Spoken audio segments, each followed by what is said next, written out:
Welcome everybody. I have a little DIY tutorial to share with you today. We are going to be making some Eid banners. Now, I'm using this product by Heidi Swapp. They're banners that have resist on them. It's going to look really cool once you add these distress inks to them because part of that banner is going to stay white while the rest of it is going to be colored in these beautiful colors here. I chose kind of a softer palette than what I was intending to go for originally.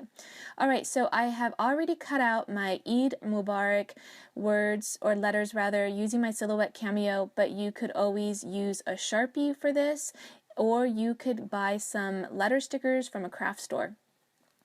Alright, so this package comes with 12 banners, and if you do not have access to a Silhouette Cameo or you do not have these banners, don't worry because you can go over to my website at homeschoolingformuslims.com and I have a free download for a Ramadan Mubarak banner. I know it says Ramadan Mubarak, but this one's going to be for Eid.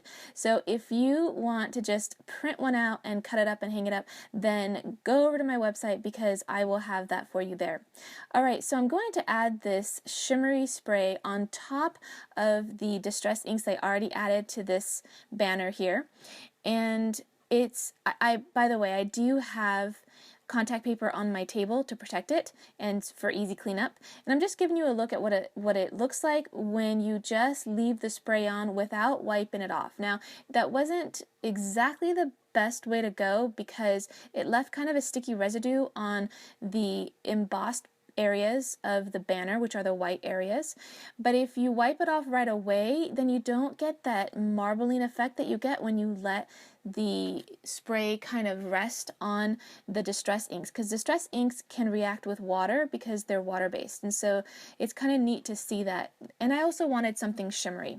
Alright, so I'm just kind of seeing how to lay out all of these banners now. I colored in 10 of them, or rather 12 of them, and I only need 10.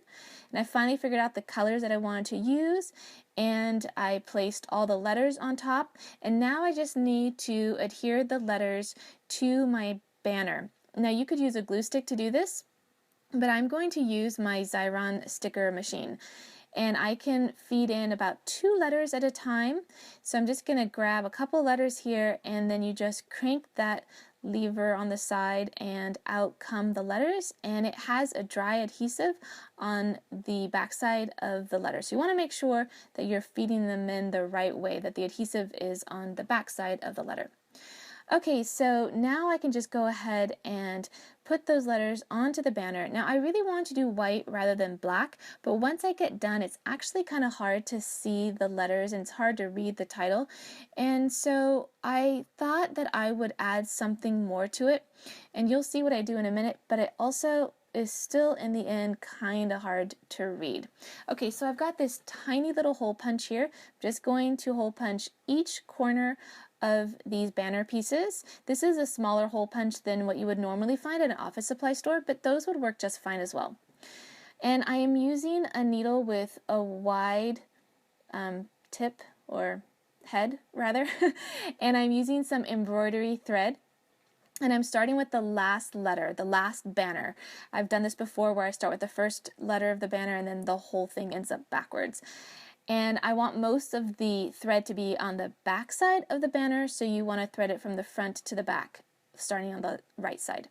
Alright, so I have these little glitter glues from Michaels. They're the Studio G brand, and I decide that I want to glam up these letters and hopefully make them stand out a little bit more by adding this glitter glue, and I'm just using a brush just to kind of smooth it all out, but really I would suggest that you do this before you stick them down. I didn't get much on the sides, but if you want to be a little more careful, you could put the glitter glue onto the letters before you adhere them onto the banner.